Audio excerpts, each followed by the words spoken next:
اگر میں نیچے لڑکتا ہوں تو مجھ پر سینکڑوں گولیوں کی بچھاڑیں پڑنے لگیں گی، مگر خدا جانے کہ کیا بات تھی کہ میں نے اس طرف کوئی دھیان نہ دیا۔ مجھے یوں لگا جیسے یہ میری زندگی کا آخری موقع ہے، اگر میں نے جرأت سے کام نہ لیا تو پھر دشمن کی قید سے میری لاش ہی باہر نکلے گی۔ بمشکل 15 سیکنڈ گزرے ہوں گے کہ پیچھے سے مرہٹا فوجی چلایا، چلو بس کرو۔ میں نے ایک پل کے لیے گردن گھما کر دیکھا، میرے دونوں مرہٹا گارڈ مجھے بازو سے پکڑنے کے لیے میری طرف بڑھ رہے تھے۔ یہی وہ وقت تھا، یہی میری زندگی کی فیصلہ کن گھڑی تھی۔ پھر کیا ہوا؟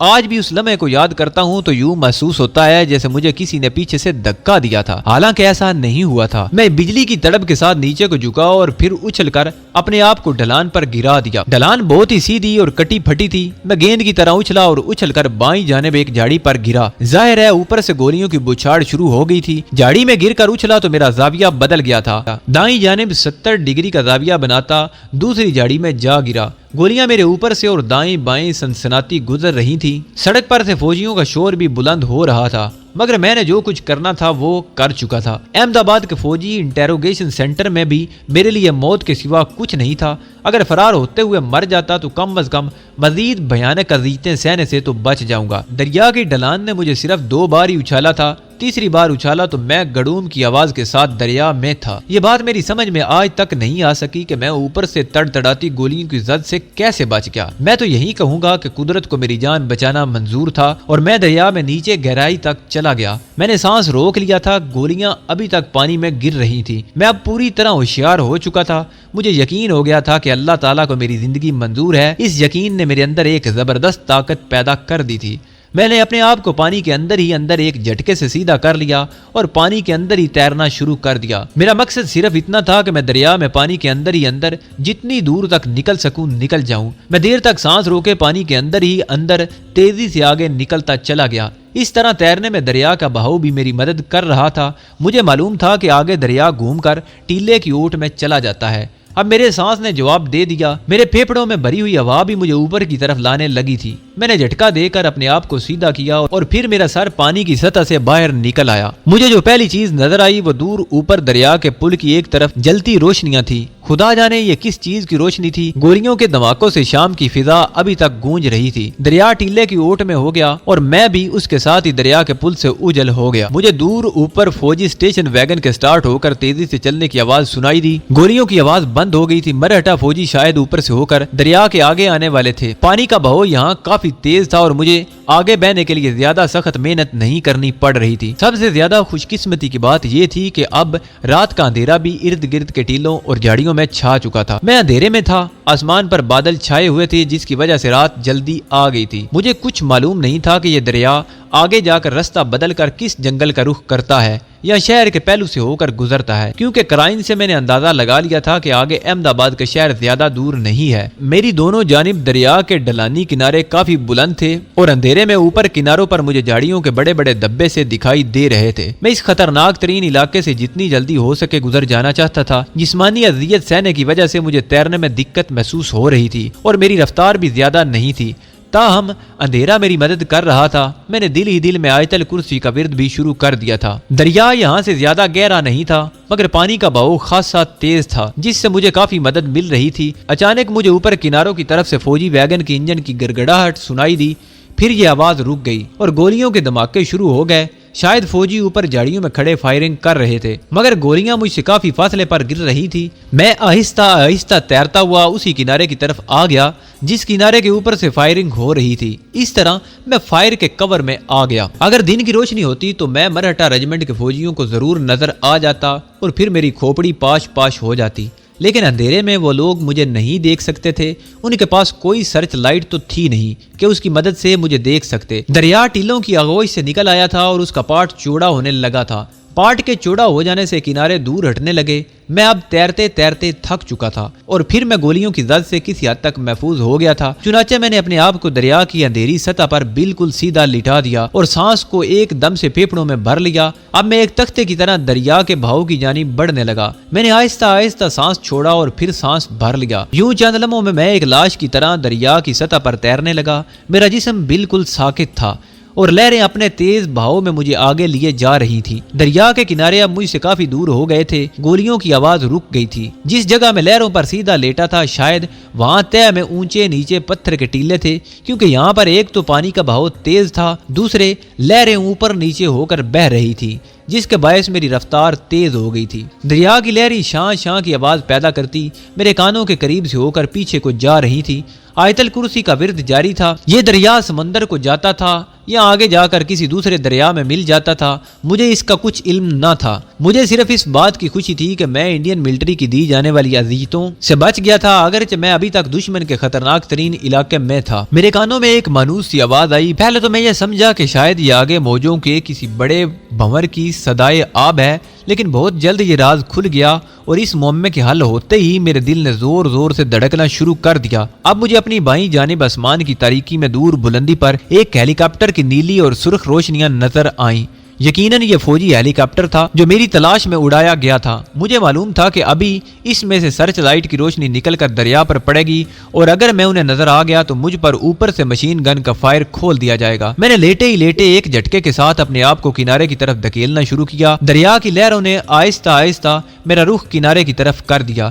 اتنے میں وہی ہوا جس کا مجھے ڈر تھا۔ ہیلی کاپٹر سے روشنی کا ایک دائرہ نکل کر دریا کی سطح پر پڑا اور دریا کا وہ علاقہ روشن ہو گیا۔ ہیلی کاپٹر ایک دائرے کی شکل میں دریا کے اوپر چکر لگانے لگا۔ اب وہ نیچے آ گیا تھا۔ روشنی کا دائرہ میری طرف آ رہا تھا۔ میں چوکس ہو گیا۔ یہ دائرہ مجھ سے چند گز کے فاصلے پر تھا کہ میں نے دریا میں ڈبکی لگا دی۔ جب میں نے دوبارہ پانی سے سر باہر نکالا تو ہیلی کاپٹر آسمان پر دور جا چکا تھا اور اب ایک چکر لگا کر دوبارہ میری طرف بڑھ رہا تھا۔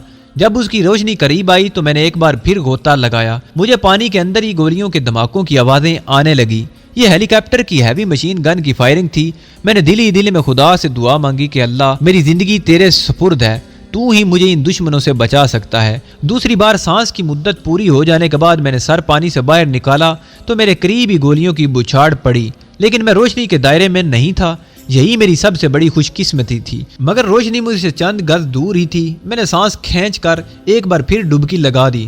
دریا کے اندر ہی اندر میں اپنے ہاتھ پاؤں کو تیزی سے چلانے لگا، جتنی جلدی آگے نکل سکوں نکل جاؤں۔ میں نے اپنا رخ دریا کے کنارے کی طرف کر رکھا تھا۔ اب جو میں نے اپنا سر پانی سے باہر نکالا تو مجھے اس ساحل کے درختوں کی سیاہ دیوار نظر آئی۔ یہ سیاہ دیوار مجھ سے زیادہ دور نہیں تھی، تاہم میں اس طرف جاتے ہوئے گھبرا رہا تھا کیونکہ ہو سکتا تھا وہاں دشمن موجود ہو، اگرچہ اس طرف سے ابھی تک ایک گولی بھی نہیں چلی تھی۔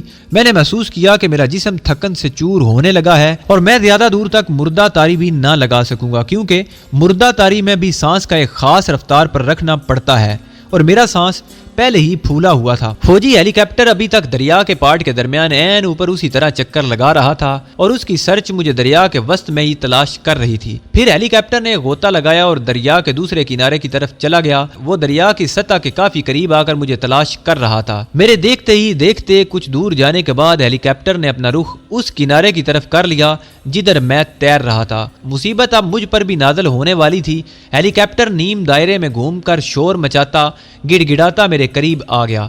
روشنی کا دائرہ اس کے ساتھ ہی دریا پر چل رہا تھا۔ میں نے غوطہ لگا دیا۔ مجھے پانی کے اندر ہیلی کاپٹر کی زبردست گڑ گڑاہٹ سنائی دی۔ وہ میرے اوپر سے ہو کر گزر گیا۔ جب یہ آواز ذرا دور چلی گئی تو میں نے سر پانی سے باہر نکال کر سانس چھوڑا اور پھر فوراً ہی سانس بھر لیا۔ ہیلی کاپٹر دوسرے کنارے کی طرف گھوم کر جا رہا تھا۔ کمبخت ابھی تک اس کے واپس جانے کے آثار نہیں تھے اور میں بار بار پانی میں غوطہ لگانے اور باہر سر نکالنے کا زیادہ دیر تک خطرہ مول نہیں لے سکتا تھا۔ دریا کے اپنے والے کنارے کے بارے میں مجھے تسلی ہو چکی تھی کہ ادھر کوئی سپاہی نہیں ہے، کیونکہ ایک تو یہ کنارہ گھنے جنگل میں تھا، دوسرے اس طرف ابھی تک ایک فائر بھی نہیں کیا گیا تھا۔ میں اپنے آپ کو کنارے کی طرف دھکیلنے لگا۔ میں کنارے کی دریائی جھاڑیوں میں اپنے آپ کو چھپا کر کچھ دیر کے لیے سانس لینا چاہتا تھا۔ میری مہارت نے مجھے چند لمحوں میں دریا کے کنارے پر پہنچا دیا۔ یہ دلدلی کنارہ تھا اور یہاں جب میں نے کھڑے ہونے کی کوشش کی تو میرے دونوں پاؤں دلدل میں گھس گئے۔ یہ ایک نئی مصیبت کا سامنا تھا۔ دلدل کا شکار ہونے سے بچنے کی ترکیب مجھے دوران ٹریننگ بتاتے ہوئے انسٹرکٹر نے بتایا تھا کہ اگر کبھی دلدل میں گر پڑوں تو بھول کر بھی چلنے کی کوشش نہ کرنا، بلکہ دلدل میں گرتے ہی پہلا کام یہ کرنا کہ بجائے ایک پاؤں دلدل سے باہر نکالنے کی کوشش کے اپنے اوپر والے دھڑ کو بھی دلدل کے اوپر گرا دینا اور پھر بازوؤں کو دلدل پر اس طرح چلانا شروع کر دینا جیسے تم پانی میں تیر رہے ہو۔ یوں تمہارے پاؤں اپنے آپ دلدل سے باہر نکل آئیں گے اور تم بے شک جونک کی چال سے ہی مگر دلدل کے اوپر سے آگے کی جانب کھسکنے لگو گے۔ ٹریننگ کی حد تک تو یہ نسخہ بڑا اچھا تھا، مگر اس وقت عملی پوزیشن کی بات دوسری تھی۔ پھر بھی چونکہ دلدل مجھے نیچے کھینچ رہی تھی، اسی لیے میں نے فوراً اپنے آپ کو بالکل سینے کے رخ دلدل پر گرا دیا اور اپنے کاندھوں کو یوں آگے کی جانب آہستہ آہستہ دھکیلنے لگا جس طرح کوئی مچھلی کیچڑ میں تیرنے کی کوشش کرتی ہو۔ اس سے بس یہی ایک فائدہ ہوا کہ میں دلدل میں اترنے سے بچ گیا۔ اب میں بالکل کسی گیلی لکڑی کی طرح دلدل پر پڑا تھا۔ اب میرے ارد گرد گہرا سناٹا اور تاریکی تھی۔ اس سناٹے میں دریا کی بہتی لہروں کی ہلکی ہلکی سرسراہٹ صاف سنائی دے رہی تھی، جو دلدل میں ایک طرح کے خوف کو جنم دے رہی تھی۔ دریا کے پاٹ پر بھی اندھیرا چھا گیا تھا، آسمان ابھی تک بادلوں میں ڈھکا تھا اور کہیں کوئی ستارہ نہیں چمک رہا تھا۔ میں نے اپنا ایک گال دلدل کی سطح پر رکھ دیا اور بڑی آہستہ سے سانس لے رہا تھا تاکہ میرے جسم پر ہوا کا دباؤ نہ پڑے، کیونکہ یہ دباؤ مجھے دلدل میں نیچے لے جا سکتا تھا۔ لیکن میں زیادہ دیر تک اس حالت میں نہیں رہ سکتا تھا، کیونکہ جب بھی میں پھیپھڑوں میں سانس بھرتا جسم معمولی سے جھٹکے کے ساتھ دلدل میں تھوڑا سا اتر جاتا تھا۔ میں نے گڑ گڑا کر خدا کے حضور دعا مانگی، اے قادر مطلق، اگر مجھے دشمن کی گولیوں سے بچا لیا ہے تو اب اس دلدل کی تاریکی موت سے بھی بچا لے۔ میں اس وقت تک دلدل پر اوندے منہ لیٹا تھا، میرے جوتوں کے آدھے پنجے اور منہ کا ایک گال سوجی ہوئی تھی، آنکھ تک دلدل میں ڈوبی ہوئی تھی۔ میں نے سوجی ہوئی آنکھ بند کر رکھی تھی۔ اچانک مجھے اپنے جسم پر پانی کی بوندوں کے گرنے کا احساس ہوا، ٹپ ٹپا ٹپ۔ یہ بارش کی بوندیں تھیں۔ میری بائیں جانب کی آنکھ کھلی تو میں بہت ہی چھوٹے چھوٹے سانس لے رہا تھا۔ مجھے آسمان پر ہلکی سی چمک نظر آئی، یہ بجلی کی چمک تھی۔ تھوڑی دیر بعد بادلوں میں معمولی سی گرج پیدا ہوئی، اس کے بعد بارش شروع ہو گئی۔ کسی وقت دریا کی کوئی لہر میرے پاؤں کے جوتوں کو چھو کر آگے نکل جاتی تھی۔ اب جو بجلی چمکی تو اس کنارے کے درختوں اور جھاڑیوں میں چکا چوند پیدا ہو گئی۔ اس کے چند سیکنڈ بعد زبردست کڑاکا ہوا اور بارش ایک دم تیز ہو گئی۔ یہ ایک طرح سے میرے لیے باران رحمت تھی، کیونکہ بہت جلد میرے ارد گرد دلدل میں پانی آ گیا اور اب دریا کی لہروں نے مجھے دلدل سے اتنا آزاد کر دیا کہ میں سانپ کی طرح رینگ کر آگے کھسک سکتا تھا۔ میرے نیچے پانی تھا، میں نے سانپ کی طرح آگے کھسکنا شروع کر دیا۔ آگے دریائی سرکنڈے آ گئے۔ ان سرکنڈوں میں آگے کھسکنا نسبتاً آسان تھا۔ یوں تھکا دینے والی جان لیوا جدوجہد کے بعد آخر میں کنارے کی جھاڑیوں کے پاس پہنچ گیا، جو آدھی دریا میں ڈوبی ہوئی تھی، مگر یہاں دریا کا پانی نہیں تھا۔ اوپر کنارے سے بارش کا پانی نیچے آبشار کی طرح گر رہا تھا۔ میں ان جھاڑیوں میں لوٹ پوٹ ہو کر اٹھ کھڑا ہوا۔ یہ اتنا بڑا مارکا تھا کہ مجھے یوں لگا جیسے زندگی میں پہلی بار کھڑا ہونے کا حسرت اگیں تجربہ کر رہا ہوں۔ دلدل کی موت سے بچ نکلنے کے بعد ایک بار پھر مجھ پر انڈین ملٹری کا خوف طاری ہو گیا۔ گرتی بارش اور رات کی تاریکی میں بھاگ کر درختوں کے نیچے آ گیا۔ میں نے اپنے آپ کو ایک درخت کے پاس اونچی گھاس میں گرا دیا۔ جسم اس قدر تھک گیا تھا کہ انگ انگ درد کرنے لگا تھا۔ اس بات کا قوی امکان تھا کہ مرہٹا ریجمنٹ کے جوان فوجی کتے لے کر میری تلاش میں نکل کھڑے ہوں گے، کیونکہ ان کے نزدیک میں کوئی عام قیدی نہیں، ایک پاکستانی جاسوس تھا اور وہ مجھے اتنی آسانی سے چھوڑنے والے نہیں تھے۔ یہ بھی میری خوش قسمتی تھی کہ میں دریا کے اس کنارے پر نہیں نکلا تھا جدھر سے میں نے دریا میں چھلانگ لگائی تھی۔ اب جو تھوڑا سا اطمینان ہوا تو پتا چلا کہ ڈھلان پر لڑکنے کی وجہ سے میرا جسم جگہ جگہ سے چھل گیا تھا اور کپڑے پھٹ چکے تھے۔ بڑی مصیبت کے سامنے چھوٹی مصیبت دب جاتی ہے۔ مجھے رگڑ سے لگنے والی ضربات اور آنکھ کی سوجن کی زیادہ پرواہ نہیں تھی۔